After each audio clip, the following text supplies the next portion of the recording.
just wanted to ask, you said before you have sort of so much power in that you've got a big fan base on Twitter and people following your blog and Facebook and stuff. And you like to keep it real, but do you sometimes find it quite difficult to sort of put the filter between what you really want to say and what actually goes on the internet? Because you know that, I know that some artists have put stuff on Twitter before and just offended millions and millions of people. And at the same time, some artists, I know even yourself, have done something where they've just mentioned something and then started a rebellion. Yeah. Or they've just mentioned it and just didn't know how much literal power they held over their fans, and their fans going, no, that's wrong, we want to do something about it. So do you find it difficult to sort of put the filter between what you actually want to say and just how you end up wording it, so it's still real enough, but people aren't going to get offended or get insane? Yeah. That's a really good question. Well, there's a lot of things to address there. The first rule I have about Twitter and my blog and everything in general is to hurt nobody. Because it's very easy to do. And I learned this lesson early on with my blog. It was like way in the very beginning. It was probably 2002. I hadn't been blogging for very long. And I had this terrible experience in Boston in a piano shop. It was right after we signed with the label, and I was taking my advance money and I was going to buy a piano. And I was shopping in different piano shops around Boston.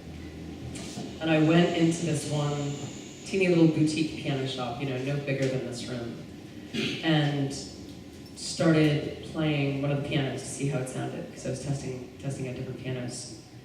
And there was maybe 2 or 3 other people in the shop. And the guy came over to me and asked me to leave because he didn't like my playing. And he thought I was too loud, and I wasn't sitting down and playing Bach. I was playing an Amanda Palmer song because that's what I was gonna probably be playing on the piano. It hit something really insecure in me, and I went out. I mean, even getting emotional talking about it. I went out on the curb and cried, and I was like, "Fuck him!" And I went home and I blogged about how upset I'd gotten, but I gave the name and address of the piano store. Bad idea! Because all of my fans started writing these really nasty letters to the guy saying do you know who she is? And for a split second I was like, yeah! Oh, that was really mean, wasn't it? And so I took the blog down, or I took the address down. I sort of wrote a little addendum saying I think I've just learned something. I shouldn't do that, should I? And I still to this day imagine that poor dude sitting in his little desk in his sad little piano shop with a pile of hate mail from indignant Amanda Palmer fans. And there's a lot of negative things I could say about a lot of situations. And I just don't.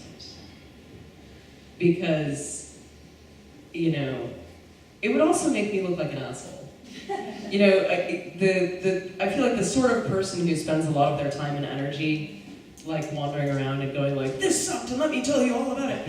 It's that gets a little old too. And I think it's actually a generally good life practice to focus on the things that are going well and not the things that are irritating you. You kind of have to. But to give that a lot of time and energy is just bad anyway. And, and I have to draw the line with a lot of situations. I don't really talk about my family very much. I'll talk about when nice, good things happen, but if I have a really, awful argument with my mom, I don't go to Twitter with that. You just don't. You don't do that. So, and with Brian, that was really hard. It was really hard being in the Dresden Dolls. We had a lot of arguments, and we had a lot of conflicts, but I would not take those to my blog. It wouldn't have been fair, and it wouldn't have been right.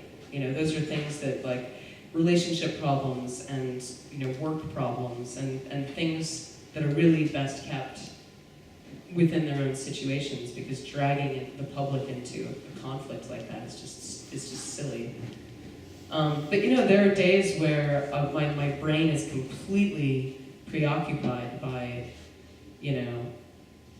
a problem, an issue that is totally inappropriate for the blog, and I've deleted entire blogs. I've written entire blogs that I've just gone like delete. No, actually, I just not going to talk about this because it's only going to create more bad energy, and you just never want to do that. So yeah, so I actually edit more than people might think, And that's funny because when people are like, "You don't edit anything. How is it you can be so completely honest about everything?" I'm like, "Oh." That's very funny. So, yeah. And so, and where you draw the line, there's an art to that too. I mean, I've pissed plenty of people off. And I've made jokes on Twitter that seemed completely innocuous to me. And had like people with fangs and claws out. But I also, I've gotten to the point where I think I know where my lines are, and because I'm pretty confident that I know where my lines are, I also don't apologize. Like if I wasn't intending to say something in a hurtful way and someone takes it that way, I feel like that's their problem. And we can have a discussion about it, but I feel like if you spend a lot of time just getting backed into a corner, you'll live in that corner. And at a certain point, you just have to stand up and say, like, actually, no, like, I know what I'm doing. So, yeah, but that's, internet is a place where evil people lurk. And, there's a lot of bad energy out there. And there's a lot of people who just hang out on the internet, deliberately trying to hurt other people. And it's part and parcel of the job to sit there and actually try to not take that stuff personally. It's really hard sometimes.